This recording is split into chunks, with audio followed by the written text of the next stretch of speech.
We all want answers. We crave meaning, purpose, the elusive key to understanding this chaotic existence. It's like shopping for a life manual that never quite arrived. We've been chasing this sense of certainty for as long as we can remember, and yet, here we are, still wondering, still questioning, still grasping at shadows of answers that seem to slip through our fingers. But have you ever stopped to wonder, what if the very idea of finding meaning is itself a trap? What if all our striving, our pursuit of knowledge, is just an intricate game of chasing the carrot that will always be out of reach? It's almost like someone's playing a cosmic prank on us, dangling meaning in front of our faces, only for it to vanish the moment we try to hold on to it. Now, don't get me wrong, chasing answers is in our nature. From the first time we asked, "Why is the sky blue?" to the never-ending existential question,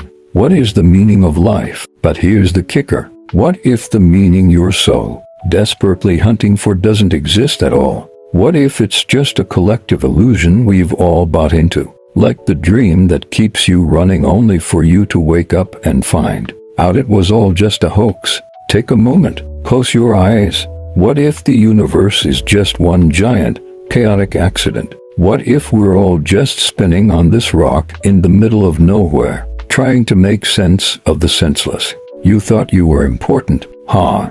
You're one speck of dust in an endless sea of cosmic indifference. How comforting, right? But then here's the twist. What if that's exactly where the fun begins? What if our inability to understand it all isn't something to mourn, but to embrace? What if the lack of meaning is the meaning? This uncertainty, this chaos, this beautiful mess, it's the very thing that makes our lives significant. And yet, it's also the thing that terrifies us the most. We want certainty, but we can't have it, and maybe that's okay. Now, imagine for a moment that everything is determined. Everything. Your thoughts, your decisions, the coffee you had this morning, the person you're becoming, all of it. Every twist and turn of your life was preordained, and you're just a puppet on a string. Would that change how you live? Would it make you feel more at peace? Or would you suddenly feel, well, useless? But here's the comedic irony of it all.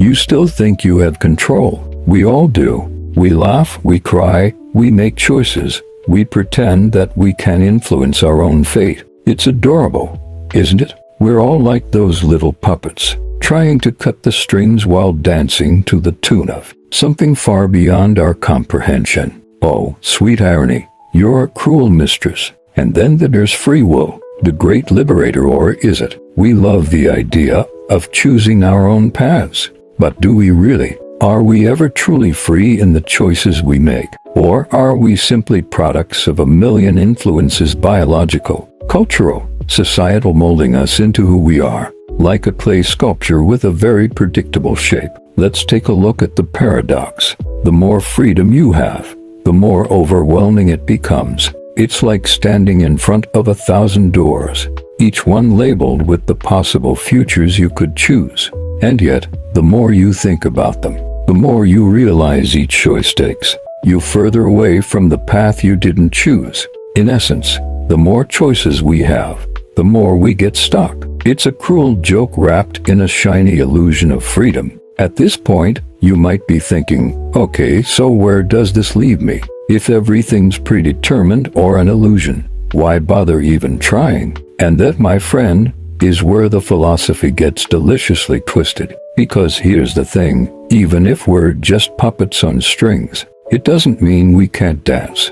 In fact, it might be the only thing we can do: laugh at the absurdity of it all, embrace the chaos, and somehow find joy in the madness. You see, the joke of existence isn't in the answers we find, but in the questions we dare to ask. It's not about finding a single truth, it's about embracing the endless search. It's about recognizing that every twist, every existential crisis, every frustratingly elusive meaning is part of the dance. But here's the kicker: what if we've been going about this all wrong? What if, instead of trying to grasp the meaning of life, we should be accepting that there may not be any? Maybe we're not meant to find the meaning, but to create it as we go along.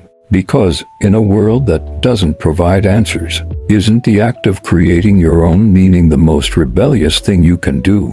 And if that's true, if meaning is something we make, rather than something we find, then perhaps the true freedom lies, not in the illusion of choice, but in the power to choose how we respond to the absurdity around us. So, I ask you now, in this crazy, chaotic, meaning-lacking universe, what will you create? What meaning will you bring to this fleeting, fragile life? Will you choose to laugh at the absurdity? Will you continue searching for the elusive answers? Or will you simply accept the absurdity and move with it, like a dancer in the dark? After all, it's not about where you're going.